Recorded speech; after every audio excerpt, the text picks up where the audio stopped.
प्रिय साथियों नमस्कार, मैं आशीष कुमार। अभी वोटिंग मशीन को लेकर देश में एक विवादित माहौल बन रहा है या बनाए जाने की प्रयास हो रहा है। हरियाणा का रिजल्ट उसमें मुख्य केंद्र में है, जिसका विशेष कारण कुछ ईवीएम का 99% बैटरी चार्ज होने को बताया जा रहा है। इसमें एक बात जो कांग्रेस के आचरण से मुझे समझ में आ रही है, चूंकि मैं कांग्रेस पार्टी का समर्थक हूं, मैं इस बात को न आपसे छुपाना चाहता हूं और न ही मैं अपनी राजनीतिक विचारधारा को छुपाकर कोई बात आपसे कहना चाहता हूं। इसमें कहीं कोई दो मत नहीं है कि हमारा झुकाव, चाहे हमारी जो जानकारी है वह मैं कोशिश करता हूं कि आपको निष्पक्ष दूं, जो चुनाव आयोग के द्वारा उनके वेबसाइट पर उपलब्ध है उससे उसको सोर्स बना करके देने का मैं प्रयास करता हूं। लेकिन यह तय तथ्य है कि हम कांग्रेस विचारधारा से हैं, जो आपकी जानकारी में होना चाहिए। मैं इतने दिनों से जो ईवीएम को लेकर के बात उठ रहा है उसमें यह मैं महसूस किया हूं कांग्रेस के कदमों से कि कांग्रेस ईवीएम के विरोध में नहीं है। ईवीएम पर झूठा या सच्चा माहौल बनाने का प्रयास भाजपा के द्वारा पहले भी किया जाता रहा है। मैं भाजपा का फुल फॉर्म बड़का झूठा पार्टी के रूप में करता हूं और मैं यह बात अपने पार्टी के नेतृत्व और पार्टी के कार्यकर्ता, पार्टी के साथियों से हमेशा कहता रहा हूं कि हमको भाजपा के विचारधारा से नहीं लड़ना है, हमको भाजपा के झूठ से लड़ना है।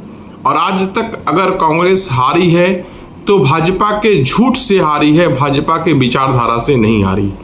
क्योंकि भाजपा का विचारधारा को देश आज़ादी से पहले से रिजेक्ट करता रहा है और उसका वजह यही था कि जो आरएसएस 60 साल तक अपने ऑफिस में तिरंगा नहीं फहराता था, आज के राजनीतिक माहौल में वह मजबूर है उस तिरंगा को फहराने के लिए। और इस बात को कहने से मैं नहीं चूकूंगा कि यह सब आईवास है, यह भारतीय जनता को धोखा है कि आरएसएस ये भारतीय तिरंगा को स्वीकार कर लिया है या भारतीय संविधान को स्वीकार कर लिया है।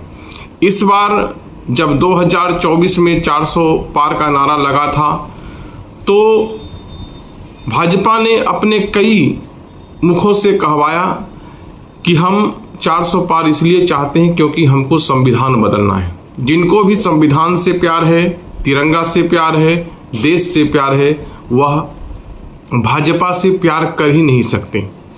भाजपा वही पार्टी है जिसने देश विभाजन का आधारशिला रखा और इसकी जानकारी और जो लेना चाहते हैं उनके लिए ऐतिहासिक तथ्य खुले बाजार में उपलब्ध है। साथियों, यहाँ पर यह कहने में मैं कोई गुरेज नहीं करूँगा कि कांग्रेस ईवीएम के विरुद्ध नहीं है और जो लोग ईवीएम के विरोधी हैं वो यह माहौल बनाने का प्रयास करते हैं कि दुनिया के विकसित देश कोई भी ईवीएम का इस्तेमाल नहीं करते हैं। कई देशों ने ईवीएम का इस्तेमाल शुरू किया और उसे बंद कर दिया। साथियों, जो बड़े और विकसित देश हैं वह इस कारण से नहीं अस्वीकार किया ईवीएम को कि उसमें कोई तकनीकी दोष था। उन लोगों ने जो लोकतंत्र का एथिक्स है, लोकतंत्र का आत्मा है, वह है विश्वास। जब ईवीएम पर लोगों ने सवाल खड़ा करना शुरू किया तब वहाँ की जो टीम थी, जो लोकतंत्र पसंद लोग थे, उन्होंने कहे कि हो सकता है हम इसका तकनीकी जवाब दे दें कि ईवीएम तकनीकी रूप से पूरी तरह से सक्षम है, लेकिन हम पब्लिक परसेप्शन चेंज नहीं कर सकते। इस बात को हम भगवान राम के राज दरबार में जब एक धोबी को लाया गया था अपने पत्नी को त्याग देने के कारण भगवान राम के कोर्ट में, तो उसका जब न्याय होने वाला था तो धोबी ने कहा कि मैं राम नहीं हूं जो तुम कहीं किसी और के साथ रहो और हम तुमको स्वीकार कर लें। हालांकि माता सीता की परीक्षा, अग्नि परीक्षा इससे पहले हो चुकी थी। लोग, अयोध्या के राजा, राजतंत्र इस बात को जानते थे कि सीता निर्दोष और पवित्र है, लेकिन उसके बावजूद भी धोबी के माध्यम से जो पब्लिक का परसेप्शन आया, जो जनता का भावना आया, उसका सम्मान करते हुए भगवान राम ने माता सीता को वनवास का आदेश दिया। उसी प्रकार कई देश जिन्होंने भी ईवीएम को रिजेक्ट किया, उसके लिए कोई तकनीकी दोष या तकनीकी कारण दुनिया के सामने नहीं रखा है। उन्होंने पब्लिक परसेप्शन को स्वीकार किया कि अगर जनता के सोच में यह अपूर्ण तकनीक है तो हम इस तकनीक को चुनाव के लिए इस्तेमाल नहीं कर सकते हैं। मैं यह कहने में थोड़ा भी गुरेज नहीं करूंगा कि भारत का जो लोकतंत्र है वह डेमोक्रेटिक कम डिक्टेटरशिप ज़्यादा है, चाहे वो कांग्रेस के समय में रहा हो या अभी भाजपा के समय में है। हम तानाशाही अपने लोकतंत्र में घुसाने का प्रयास ज़्यादा करते हैं वरन कि लोक मान्यता को स्वीकार करने का। एक समय था जब भाजपा ईवीएम के प्रति माहौल बना रही थी, देश में माहौल बना था, तो उस वक्त ही कांग्रेस को ईवीएम को इस आधार पर रिजेक्ट कर देना चाहिए था कि जन भावना इसके अनुकूल नहीं है। तकनीकी रूप से ईवीएम कितना भी सक्षम क्यों न हो, लेकिन जन भावना इसका समर्थन नहीं करता है। आज भी हालात वही है। मैं देख रहा हूं कांग्रेस ईवीएम का विरोध इस मुद्दे के आधार पर नहीं कह रही है कि जो ईवीएम को हैक किया जा सकता है या ईवीएम चुनाव कराने के लायक नहीं, जिस प्रकार से अन्य राजनीतिक पार्टी करने का प्रयास कर रही है। लेकिन अभी जो ईवीएम को लेकर के कांग्रेस का सवाल है वह मैं बहुत वाजिब सवाल मानता हूं, और इलेक्शन कमीशन फिर वही तानाशाही मूड में है कि हम जवाब नहीं देंगे, देखते हैं तुम क्या उखाड़ लेते हो। तो वक्त हर चीज का जवाब देता है। एक समय लगातार 60 साल तक देश पर राज करने वाला कांग्रेस आज किस हालत में है यह देश देख रही है, और आज जो राज कर रहे हैं वह हमेशा के लिए राज करते रहेंगे, यह भी सोचना गलत होगा। लेकिन लोकतांत्रिक, जनतांत्रिक भावनाओं का सम्मान करना लोकतंत्र के सेहत के लिए हमेशा अच्छा होता है। और 99% जो मत बैटरी चार्जिंग का जो बात है, क्योंकि धांधली तो हो सकता है, धांधली नहीं होने का कोई बात नहीं। अगर कोई बीच में घुस करके ईवीएम के डेटा से अगर छेड़छाड़ करे, उसके सील तोड़ करके या जिस तरह से करे, तो ये संभव है। लेकिन चुनाव का जो प्रक्रिया है, जो ईवीएम इस्तेमाल का जो प्रोटोकॉल है, जो मैं कल इलेक्शन कमीशन के वेबसाइट पर देख रहा था, उनके द्वारा जो ट्रेनिंग वीडियो बनाया गया है, उसे जब मैं देख रहा था तो मैं इस बात को अनुभव करता हूं कि किसी भी पॉलिटिकल पार्टी ने इस प्रक्रिया पर कोई सवाल नहीं उठाया है, क्योंकि कोई भी सील तोड़ करके अगर ईवीएम को टेम्पर करने का प्रयास करता है और हर सील पर राजनीतिक दल के प्रतिनिधि का हस्ताक्षर है और उनको सूचित करके हर चीज किया जाता है, तो ऐसे में मुझे नहीं लगता है कि ईवीएम का कोई गलत इस्तेमाल कर सकता है या करना संभव है। शायद यही वजह है कि हाई कोर्ट या सुप्रीम कोर्ट हमेशा इस बात को नकारते रही है कि ईवीएम में कोई दोष है। हरियाणा चुनाव को लेकर के एक बात मैं बहुत स्पष्टता के साथ कहना चाहता हूं या कहता हूं कि यह कांग्रेस की हार नहीं है, कांग्रेस की एक बड़ी जीत है। 11% वोट का स्वीप है और हम लोग मैनेजमेंट के कारण हारे हैं। हम इतने ओवर कॉन्फिडेंस में थे कि कुछ हमारे बड़े नेता अति उत्साह में अपने ऐसे मित्रों, महिला मित्रों को टिकट देने लगे जिनका वहां पर कोई आधार नहीं था।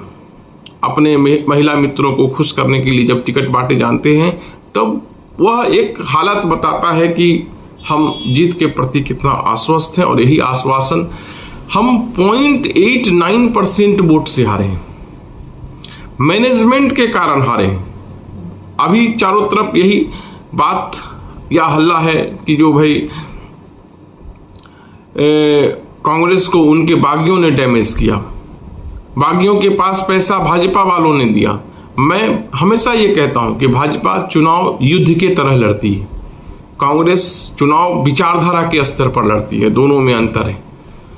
अगर भाजपा लंबे समय तक जिस प्रकार प्रधानमंत्री के जुबान से नफरती भाषण उठ रहे हैं, निकल रहे हैं, जो राजनीतिक दल खुलेआम 80 और 20% की बात करती हो, वह देश के हित के लिए कभी भी सही नहीं हो सकता।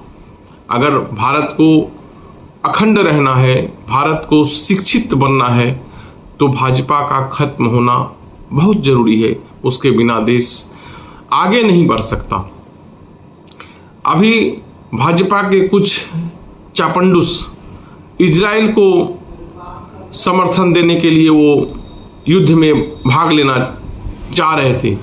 भैया, वहां पर गुल्ली डंडा से युद्ध नहीं होना है, वहां पर रॉकेट, एटम बम और अत्याधुनिक हथियार चल रहा है। ऐसे हथियार चल रहा है जो भारत के पास में भी नहीं। पहले भारत को तो विश्व स्तर का, तकनीकी स्तर पर ऐसा शक्ति बना लो जिससे कि दुनिया को लगे कि भारत के बिना हम कोई युद्ध नहीं जीत सकते हैं। लेकिन 2 अक्षर पढ़ने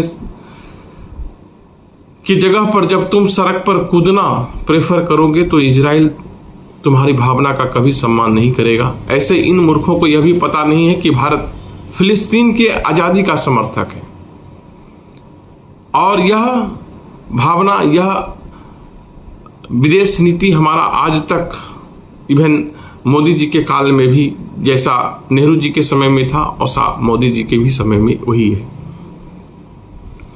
ये पहले भी इनकी समझदारी कम थी, समझ नहीं था, जिसके वजह से देश कई मुसीबत में फंसता रहा है।